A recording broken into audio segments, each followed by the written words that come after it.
Ja, goddag og velkommen til denne her video, hvor jeg gerne vil vise, hvordan man regner med funktioner.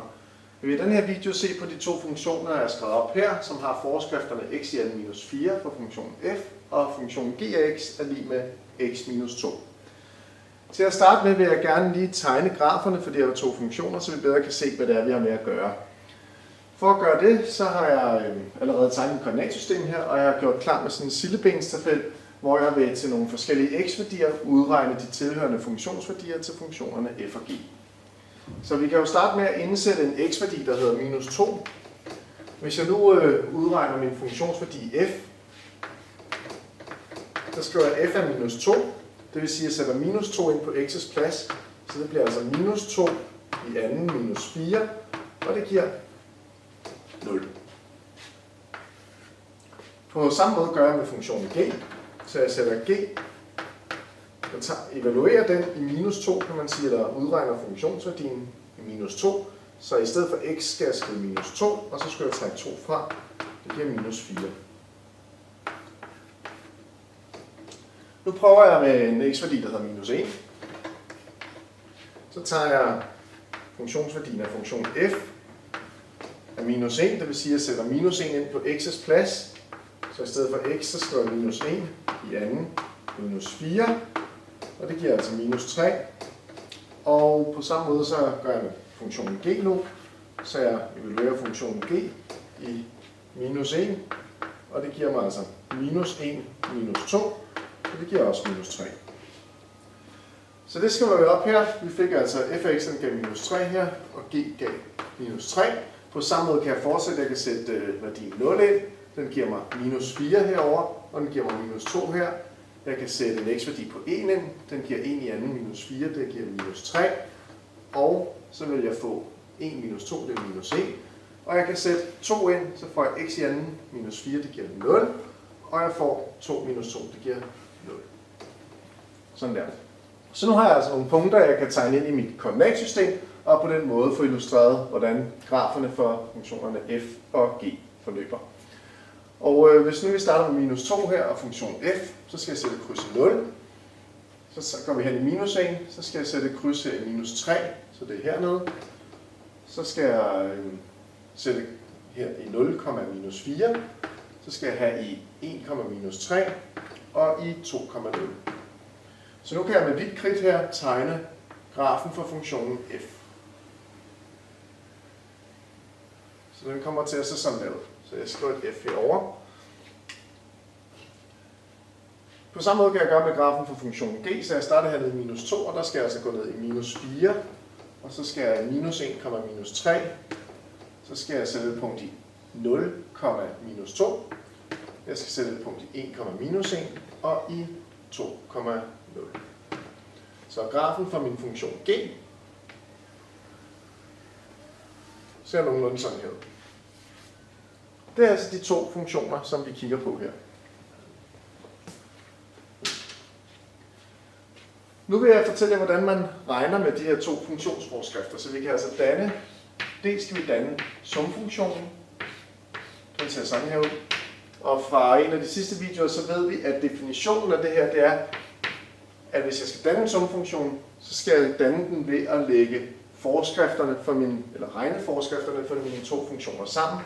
Så det vil sige, at jeg skal tage f af x og lægge g af x til. Og jeg har jo et udtryk her, der fortæller mig, hvad f af x er. Det står heroppe. Så i stedet for f af x kan jeg skrive x i anden minus 4. Og i stedet for g af x kan jeg skrive x minus 2. Og jeg sætter det her i en parentes, fordi at nu har jeg lagt noget til min første funktion, men det er bare en plusparentes. Så den hæver vi nemt. Og vi får altså x i anden plus x, og så minus 4 minus 2, det giver minus 6. Så det er altså sumfunktionen for f og g. På tilsvarende måde kan vi danne differensfunktionen f minus g af x, og det vil altså sige, det er f af x minus g af x. Og der skal jeg altså tage de to forskrifter og trække dem fra hinanden.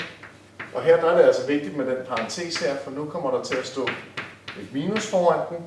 Og det betyder altså, at vi får x i anden minus x Og så får jeg minus 4 minus minus 2, det giver minus 4 plus 2, og det er altså minus 2 i alt. Så det var differensfunktionen f minus g. Så kan jeg danne produktfunktionen f gange g af x. Fungerer på fuldstændig samme måde. Nu skal jeg tage de to forskrifter, så skal jeg gange dem sammen. Og igen er det vigtigt med parenteser, så jeg får x i anden minus 4 gange med x minus 2. Og ganger vi de her to parenteser sammen, så kan vi se, at vi får x i anden gange x. Det giver x i tredje. Så får jeg her x i anden gange minus 2. Det giver minus 2x i anden. Jeg får minus 4x. Og minus 4 gange minus 2, det giver 8. Så det her, det er altså min produktfunktion f gange g af x. Nu kan jeg også tage quotientfunktionerne, det vil sige, at jeg kan også tage mine to funktioner og dividere med hinanden. Og det vil sige, at jeg skal simpelthen tage de to funktionsforskrifter igen og dividere dem med hinanden. Og det sætter vi ind her, så vi får altså x i anden minus 4 divideret med x minus 2. Og vi ser, at ved hjælp af en af kvadratsætningerne kan vi nu omskrive funktionsforskriften for funktionen f, så vi får her x plus 2 gange x minus 2. Og så står der x minus 2 hernede. Og I kan nu se, at vi kan sætte en plusparentes her, og nu kan de her to parenteser gå ud med hinanden, så vi får tilbage, at der står x plus 2. Især når vi danner quotientfunktioner, så skal vi passe lidt på her, fordi når nu vi kigger på vores funktion g herover, så kan vi se, at den går hen og bliver 0 lige præcis her i punktet 2. Det var det, vi satte ind her og regnede ud, og så var funktionsværdien 0. Men det går jo ikke, når vi skal danne en quotientfunktion, for det så skal vi dividere med funktionsforskriften for funktionen g. Og det betyder altså, at vi risikerer at kunne komme til at dividere med 0. Så jeg må nok hellere skrive op, hvad min definitionsmængde er for funktionen. Husk, definitionsmængden, det var altså alle de tal, som jeg har mulighed for at sætte ind i min funktion. Men i min quotientfunktion her, der kan jeg altså ikke sætte tallet 2 ind, for så vil jeg komme til at dividere med 0, og det går ikke. Så jeg må hellere skynde mig at skrive, at definitionsmængden for min quotientfunktion her, den er alle reelle tal på nær tallet 2. Til sidst vil jeg vise, hvordan vi danner den omvendte quotientfunktion, så jeg kunne selvfølgelig også have taget min funktion g i tælleren og f i nævneren, og det fungerer på fuldstændig samme måde, så jeg får g af x divideret med f af x. Og så sætter jeg min forskrifter ind, så der står x minus 2, og jeg vil med det samme nu lave min omskrivning heroppe fra af denne her funktionsforskrift, så vi får x plus 2 gange x minus 2, og jeg kan sætte en plusparentes her også, og så ser vi igen, at de her parenteser går ud, og tilbage står der 1 divideret med x plus 2.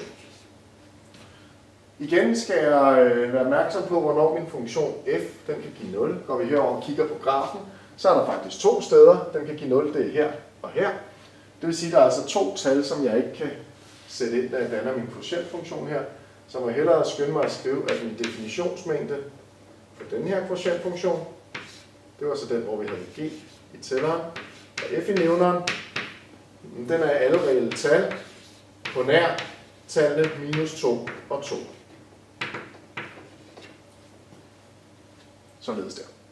Så det her, det var altså lidt om, hvordan vi regner med funktioner. Og nu kan I se, at jeg har tegnet graferne for f og g, og i en efterfølgende video vil jeg vise jer på en computer, hvordan graferne for resten af funktionerne de ser ud.